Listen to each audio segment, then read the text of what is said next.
Welcome to Belonging at the Top, driving performance through people. The podcast where leadership gets real and people come first. Your hosts are Dr. Natalie Parks, psychologist, behavior analyst, best-selling author, and your go-to expert for dismantling systems of injustice while building equitable, high-performing teams. And Anthony Butler, leadership coach, thought leader, speaker, and master of helping leaders unlock their team's full potential, one breakthrough at a time. Together, they're here to tackle your toughest leadership challenges with just the right mix of science, strategy, and a sprinkle of humor. In this episode, Natalie and Anthony discuss the concept of microaggressions and provide insight on what they are, how they present at work, and tips on how to address them when they reduce the psychological safety of a team member. Welcome back to another episode of Belonging at the Top with your host, Dr. Natalie Parks, and myself, Anthony Butler. Natalie, how you doing? I'm doing well. How are you? I can't complain. We'll let the folks in on a little secret. This is take 2 of a podcast. Y'all, we recorded a whole episode with no sound. Whole episode. It was a good one, too. Good one. Had video. We were outside. We were doing something new, and it didn't work out. It didn't work out. So much for trying new things. Actually, I think the new sound was a microaggression that we did against ourselves. We microaggressed ourselves. We canceled ourselves out. We grieved ourselves. Yes, that is hilarious. So, folks, if you couldn't tell, that's the topic of today's episode. We're going to be talking about microaggressions, what they mean, how to deal with them, etc. So, Natalie, you want to define microaggression? You want to kick us off? Dr. Parker? Sure, we'll kick us off. So microaggressions is one of those fun things that we probably hear talked about a lot, but we don't always define super well.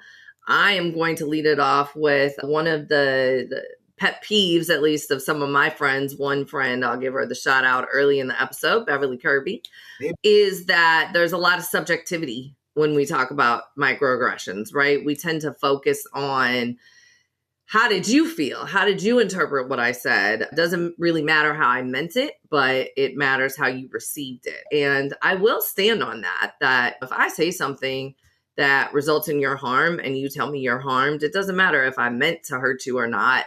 I hurt you and we should figure that out. But let's put a pause on that one and I'll answer the question, which is, what is a microaggression? So microaggression is a statement that is made from one person to another that is, it illustrates bias that you likely had about that person based on one of their demographics, whether it's a observed demographic or a stated group membership or something like that. And it is typically posed as a compliment, but not always. Sometimes it's posed as a curiosity. But it illustrates that you had a negative bias about that person and you're somehow surprised or somehow your interaction with them is different than what you expected. Yep. Can I add to your definition? No. That is it. No, I think my addition is it's not just a statement, it's a behavior as well, right? And so I think, yes. And the behavior can also be either intentional or unintentional. And I think the key point, or I call the bitter pill of microaggressions, and a lot of this happens at work, it can happen socially as well, but the bitter pill, meaning that you have to accept it, you might not like it, and understanding the definition, is that it is not how you think about your behavior and your statements. It's how your behavior and your statements are regarded by the person who's been aggrieved, right? The person who is listening to whatever you're saying, the person who views your behavior towards them. So the behavior example would be, and I'll say, and I think to also illustrate that it doesn't have to always be a compliment. It can be something that's just the behavior you do that in your mind might be benign, but it illustrates a bias towards someone else. So right. You hear folks talk about like being followed in stores, especially people of color, right? So if that's something you do innately because you've been told that, oh, watch those people, they tend to steal, and then you end up following them in the store, and that person notices you following them in the store, that's a microaggression. It's an example of an intentional microaggression, meaning they are doing the act on purpose, but their intent is not to discriminate. Their intent is not to harm, but it still happens anyway, right? And so I think that's where the regarded as being discriminatory or being a bias is where it comes in, where people, if you were probably to challenge them, like, oh no, I'm just doing that because it's my job. And we have loss prevention and we got to make sure that folks aren't stealing and yada, yada, which is all accurate, but it's that whole thought process and the targeting is built in bias. So I think that's an example. Or whether it be crossing the street when you see people who make you uncomfortable as you're walking down the street, you're getting in an elevator, you cross your purse, you bring your kids closer because whatever you saw says danger, right? And that could be hair, dress, dirt, smell, whatever it may be. It doesn't always have to be based in race and gender, but whatever made you uncomfortable, that still can be considered a microaggression. I think that's another nuance of it as well that makes it harder for people to really understand, not to understand it, but to address it, is that I can say one thing to you, Natalie, because we've got a 20 plus year relationship as friends. I can say the same thing to somebody I don't know, and they'd be like, what the hell you just say? It could be a microaggression because I don't have that context with them, and I don't have that history with them. I don't have that relationship with them. So I think, just to kind of clarify my additions, right? It's behavior and or speech that can be intentional and or unintentional that is regarded as discriminatory toward the person who received it. Yes, I do want to dig in a little bit more because I think that is one of the sticking points or the sticky points of the definition is, how do I know that something is going to be regarded as a microaggression? And as I referenced before, my friend Beverly and I have had so many conversations about this because it makes it hard if you're trying to train people or teach people how to not engage in microaggressions if they don't know. Like, I don't know what the difference is between you and the next person that maybe I'm both friends with, but you don't take offense and the other person does. How do I know? And so I think one of the things that you said is context. Context is everything. And I'm going to mess this up, but there is a man who is very well known who actually has done a speech, and the clip of the speech that I'm thinking about, somebody in the audience said they were talking about the N-word, which saying the N-word is not a microaggression. That is a racial slur, just to be very clear about that. But they said I have friends who sing it in songs, and I'm not sure how to explain that. And he provides a conversation and an explanation that puts everything into context. So the first example that he gives is that he calls his wife hun, or some other term of endearment. And it's okay that he calls his wife hun, but if he was walking down the street and saw three ladies pass by him and said, hey, hun, that would be a problem. And we can all understand that very easily. If I was walking with my husband and some woman walked up and he was like, oh, hey, hun, or hey, babe, I would probably have a problem with that, right? The context is I would most definitely, but trying to make myself sound a little nicer than I am. But we would most definitely have an issue. And everyone can understand why that would be, right? Whether that woman knows that I'm his wife or not, if that woman doesn't know him and they have this exchange, we could all assume that they should probably know, or at least they should accept the feedback if they didn't know. So it's the context, right? You and I know each other very, very well. We can joke with each other and have conversations that we can't have with complete strangers because there's context, right? And so what I would say is, one, if you don't know somebody that well, assume that the context is going to be that what you say is going to be interpreted with a bias because you don't know them and because you don't have the context of their background or where they come from or those types of things. And I can tell you, as someone who often probably grew up not understanding the context of who I am as a white woman in a primarily Black space, now that I am acutely aware of kind of who I am and who I present as a white woman, I understand there is a context when I enter spaces that people don't know who I am, what my history is, how I grew up, the way I think and see and view the world. And so there are assumptions, whether they're right or wrong. That's not really the argument. There are assumptions that are going to be made. Right. And so there are things that I cannot say in new spaces that I say with my friends daily. Right. right? And that requires me having that context. I think the opposite is true too. People will say things to you and with you in those new spaces, not knowing your context either, right? Not knowing what your family composition is, not knowing what your social life is like. They might feel comfortable thinking they have the context and the familiarity, and then to have you respond like, "What the hell you just say to me?" Right? That is right. That is a thing. So, and I think that is, and I think the thing with microaggressions is that we all do them. I don't care what level you think you are on your diversity journey and how well you think you are and how empathetic you think you are. We all do and say things because we don't have context, because we're always in new situations, right? So it could be regional. So I'm going to use your same example of a hun and baby. Saying hun in St. Louis or calling somebody hun in New York or DC, somewhere else, is kind of strange. Now, you go down to South Carolina, North Carolina, Georgia, and you say hun, baby, that's everyday regular talk. So context is, again, I want to make sure that we're clear there. It's not just about race and gender. Context is socioeconomic, it's geographic.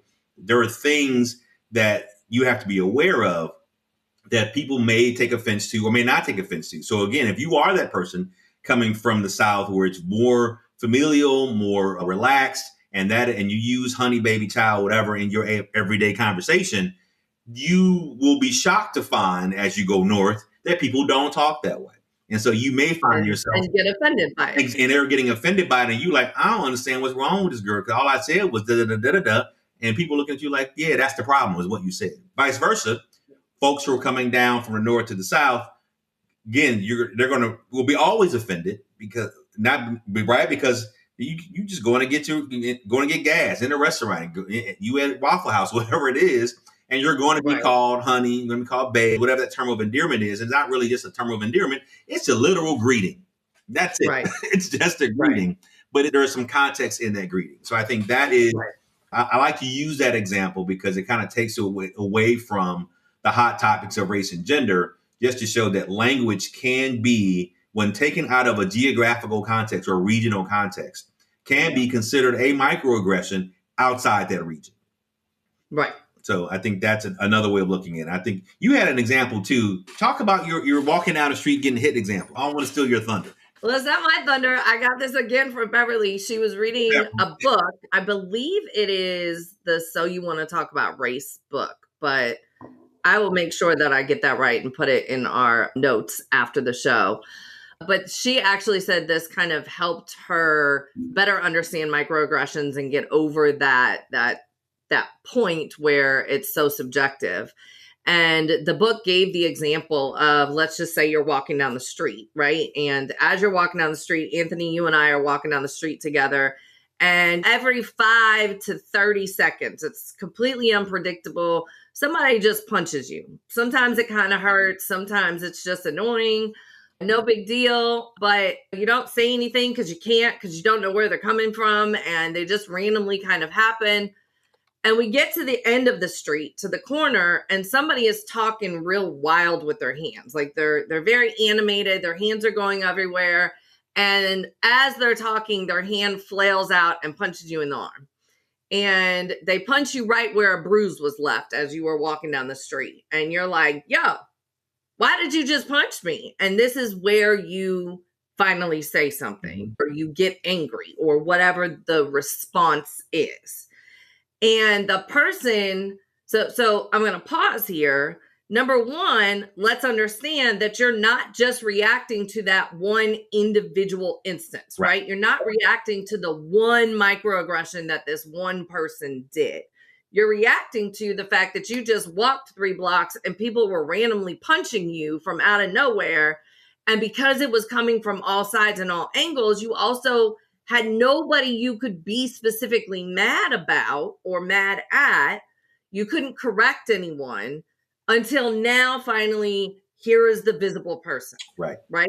And you react because they hit you in a bruise that was just left. Right.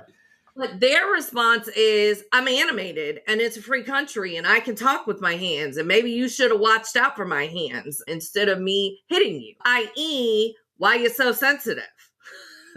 Right? And it was just one little thing. I didn't leave the bruise on you. It's not my fault.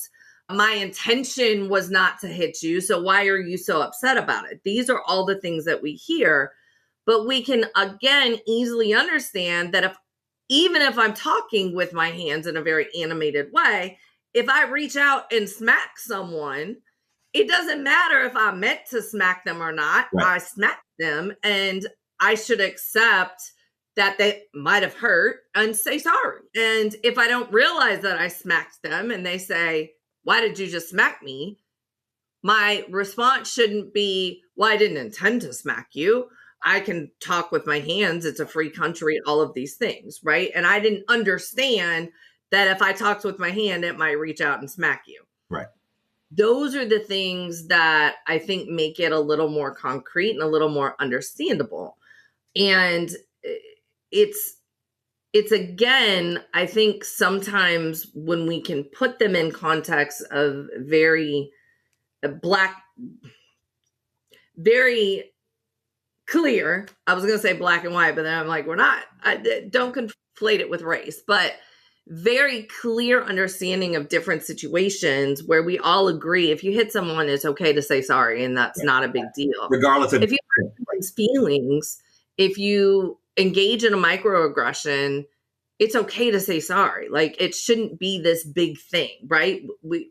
Somebody should be able to say, like, yo, that sounds kind of crazy. It's okay to say sorry if it was truly unintentional. We put it that way, right? Because sometimes microaggressions are intentional. No one's going to apologize for an intentional microaggression. So that's why I want to make sure I only expect an apology if it's sincere.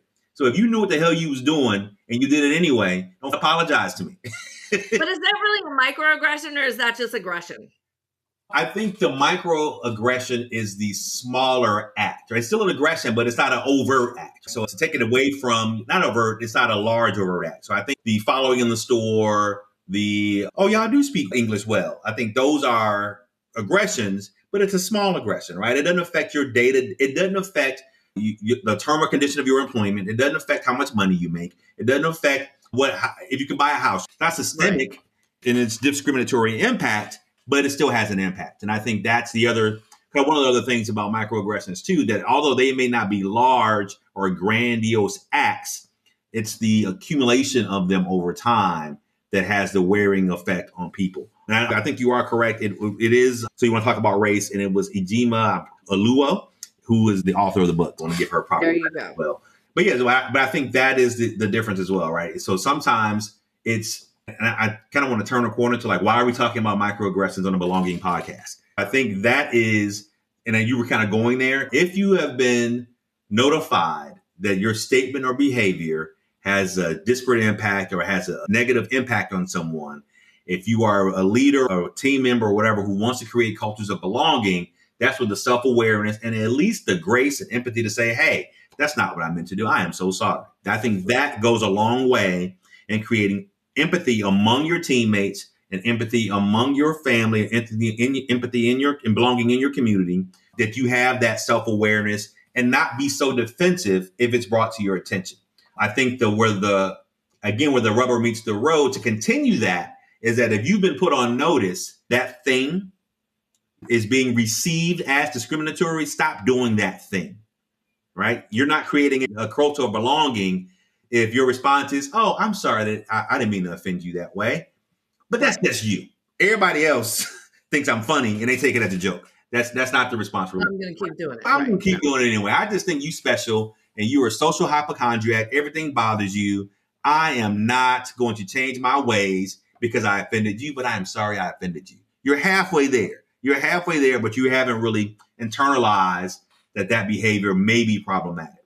So I think there is a sense of, as a person who's been alerted that their behavior or their act or their words may be offensive, that you do have, if you generally want to build a relationship, have a good team, create a sense of belonging, you have that. It's your obligation then to kind of analyze that behavior, where it came from, and commit to stop doing that behavior. And also, I think it's the other way around, right? It is if you are the person who is perceiving an action or a statement as being oppressive, you have to find a way to communicate that as well. I think, and your ability to do that depends on the amount of psychological safety that you have on your team or in that situation. And so I think last time we spoke about it, we extended the analogy of walking down the street being hit was what if you're walking down the street with other people, with colleagues, friends, family, and nobody sees you shit happening. And then you flip out. At some point, you would like to believe that if something happened and you're walking, all right, I got hit once. Okay, damn, it's been 3 times now. That you would hope that you have enough psychological safety with your peers, with whoever you're walking down the street with, to say, anybody else noticing this? And you have the ability and the comfort and you feel safe enough in that space to then actually communicate what you're going through and look for some allies in the situation. And part of it could just be a simple, am I tripping? Like maybe everybody's getting hit. Maybe it ain't just me. Or if it is just me, why is it? Right. But having the comfort and feeling safe enough to be able to have that discussion is a reflection of the amount of belonging you feel with those people. Right. So, yes. So I think that is, if leaders are listening to this and like, why do I care about microaggressions on my team? Because if somebody is suffering in silence with microaggressions, it's going to affect their outcome. It's going to affect their performance and their output with you on that team. And they will eventually become a clock watcher. They're going to be sitting there suffering in silence and really just don't want to enjoy coming to work because they're going to come up with the same dumb stuff every day that they are just tired of dealing with. Right. So we want to create champions who can say, hey, no, I want to be able to either I see something's wrong or I believe that behavior or those statements can be considered as offensive. Let me talk to my colleague about that. Let's kind of nip this in the bud before it happens. Or if you see someone visibly getting upset, are you stepping in to kind of correct that? Those are the kind of things we want to see happening where we have a high level of belonging and psychological safety and challenger safety. Really, as we talk about the different types of psychological safety, that I have enough sense of belonging in that space to say, if I see something wrong, I can challenge it, I can call it out. That's what we want to exhibit on the team. And that should also apply to microaggressions where they happen peer to peer, leader to subordinate, or vendor to peer, whatever it may be, wherever the source is, you want to be able to address that. You as a leader should be able to address that and should address those situations. And you want your team to feel safe enough to bring those things to your attention and or address them on their own in an effective professional way. So you just covered about 25 things. And I am going to bring us and highlight a couple things. They were all really good points, but I want to bring out a couple things. You first kind of talked about that apology. And yeah, don't be faking your apology.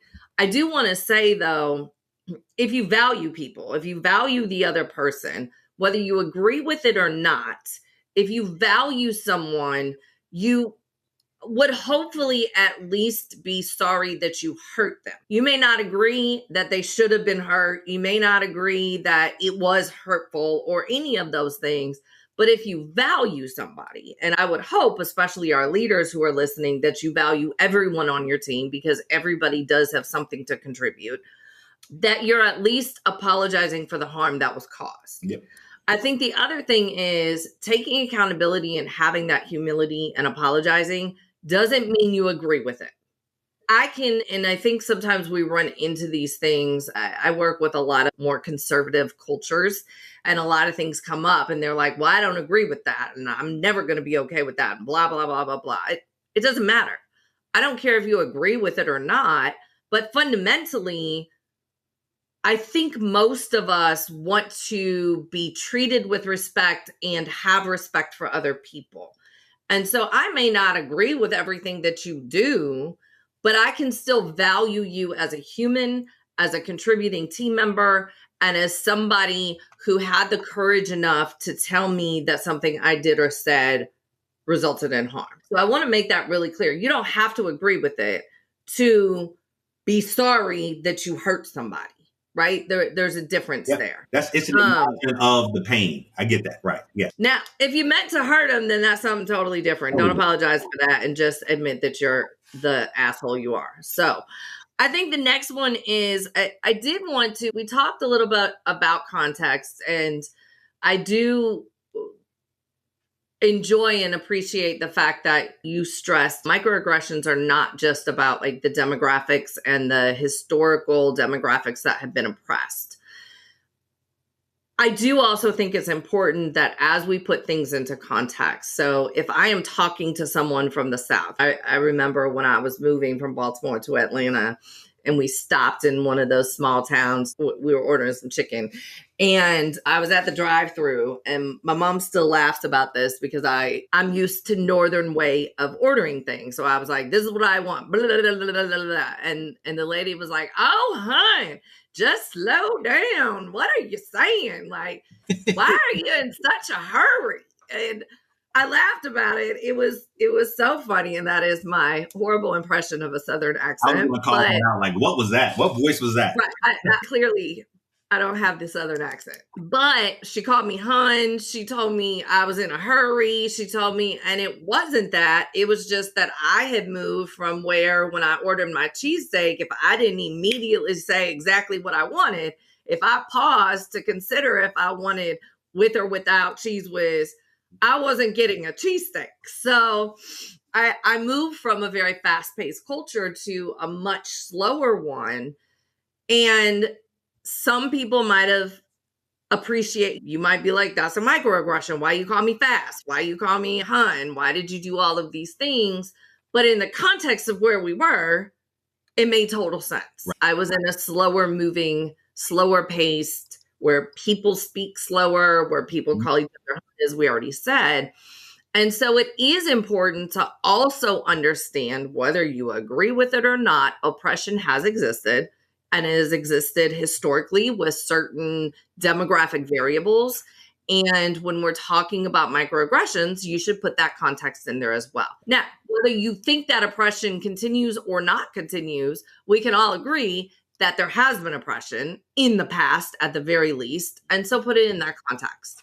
And that some people are walking around not knowing where you're coming from because of their other experiences outside of interacting with you. Right. Did I speak that long that you had to take notes? I did. Yes, I did. Yes, you did speak that long. You didn't speak that long, but you hit so many points. Yeah. The last one is really about how to show up as an ally, right? So I think that one thing about you're walking down the street with a whole group of people and you're getting hit left and right and nobody's noticing. And one, is it safe enough for you to speak up?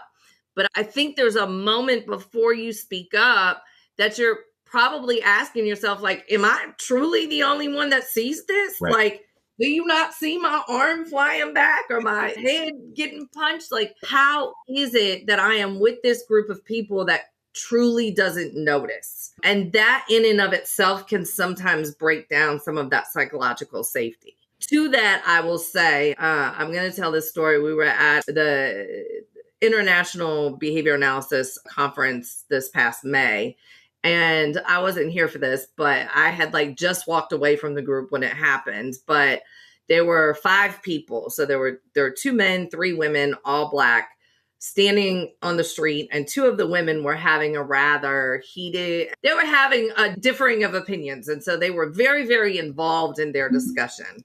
And one of their husbands was standing with them. And then the other 2 people were a married couple, man and woman. And so as these 2 women are talking, this very large group of all white people with MAGA flags and paraphernalia started walking towards them. And the 3 people who were not talking immediately kind of gave each other a look and perked up a little bit and kind of stood where they were.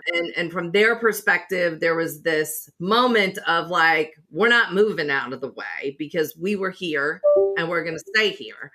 And they made eye contact and the group kind of single filed and moved to the side and walked around. The 2 people talking didn't notice any of this happening. They didn't notice the people in their group look at each other, perk up. They didn't notice 20 people with flags and all this paraphernalia walking by. They noticed none of it because they were so involved in their conversation. And I tell that story because all of us get very involved in our own lives and our own experiences and what is going on. And that doesn't mean that we don't care about the next person. It doesn't mean that we're choosing not to see harms that are being caused. It means that as humans, we are just a little self-centered. Our brains are actually wired to be that way. So just kind of keep that in mind. And I think that the key is when you do speak up, how do people respond? And I think that's where the empathy and the grace comes in, right? So even if you disagree, I think the key phrase is when you value someone, you should take that time and effort and energy to stop, reflect, do some introspection, hear what they have to say. And does it take time? Yes. There are people who like I'm always on the go. I think very straight point A to point B, very no nonsense, don't emote a lot when I speak, right? So we can talk about thinking styles and communication styles, but that's how I am. Except when I have to pause because I now see that somebody who either something I said has been offensive, and even just on that, your style can be offensive to some people, right? So that could be, for some folks, there are a lot of people that don't like my straight no chaser to the point style. And so I've had to, over time, pull that back when I see that, all right, I'm in the moment. They didn't appreciate that direct answer of no, yes, whatever it is, it's ugly. So now let me stop and kind of figure it out. Right. So again, it's a microaggression. This is not one. So again, if I'm your boss and every day I come in speaking all fast and with short, abrupt, direct answers that in my mind answer the question fully, but in your mind does not, or you didn't like my tone. I've also heard that a lot. Right. Those are all microaggressions that, again, that have nothing to do with race and anything else. It can be about communication style. And that could be a function of the profession I chose, the house I was raised in, the community I was raised in. All those things kind of go into who we are. And so we never know what that is. So what I've had to learn in my professional career, early in my professional career, that you have to stop, pause, take a beat. And you just can't say, well, that's just the way I talk. That's not going to work. If you value that person and their contribution to your team and their contribution to whatever community setting you're in, you really have to stop and check yourself. And I think that's a lot of times if you're the person who has been alerted to a potentially microaggression that you're perpetrating, that you got to check yourself sometimes. Even if you disagree, I know that if I do this in front of her, she's going to respond this way. I don't want her to respond that way, so I'm not going to say it. And that's it. It could be something as simple as, again, I grew up St. Louis. It depends on where you're from. We're not the South, but other people think, y'all's country. Y'all from the South. We're not. We're not the South. It's not the South. I mean, you just saw me try to be Southern, and it didn't work. It didn't work. But I was still raised by descendants of military drill sergeants. So yes, ma'am, no, ma'am is a thing I grew up with. Yes was half an answer until I got into the professional world. And then I started saying yes, ma'am, at work. And women were like, don't call me ma'am. That's my grandmother. And I am not old enough to be called ma'am. Right. My response could not have been and was not, well, that's the way I was raised. So you got to get over it. I'm going to call you ma'am because you're a woman. That would have been inappropriate. You know what I'm saying? But it can't be the response. You have to change your language, change your approach. Again, to your point, when you value the relationship. And if you're at work, you should value that relationship. You should value the relationship with your neighbors, because if you have a bad neighbor relationship, your life at home will be hell because you're at war with the neighbors across the street, right? So you've got to value those things and those relationships and take the time and effort to at least check yourself, make sure that you're not the problem, you're not the one contributing to the dysfunction. And hopefully, if you can do that and everyone is doing that, we have a better sense of belonging and psychological safety at work. So we covered a lot here. I'm not going to attempt to recap it all. I think the end point is if you value other people, you will accept the feedback if you have harmed them, and you will try to create spaces where people can speak up freely and without fear of retaliation or negative response if you have said or done something that has resulted in their harm. We've talked specifically about microaggressions. If you forgot the definition, go ahead and rewind and re-listen. And yeah, I think that is most of it. Yeah, I think it's good. Or again, microaggressions, because they're not going to rewind. Intentional or unintentional subtle acts or statements that can be regarded as offensive or discriminatory. So we'll just call it that. We'll put it somewhere in one of our posts when we do it. So I think that we can do some updates in the social media. But I think that is a great place to stop. Good recap of the episode. And just we'll end it how we always end it. Remember, great leadership starts with belonging. Thanks for tuning in to this episode of Belonging at the Top. We hope it sparked new ideas for fostering belonging in your leadership journey. If you found it insightful, please like and subscribe to our podcast for more thought-provoking discussions. We'd also love it if you could share it with others who might benefit from the conversation. If you have any feedback or topics you'd like us to cover in future episodes, please email us or drop us a note on Instagram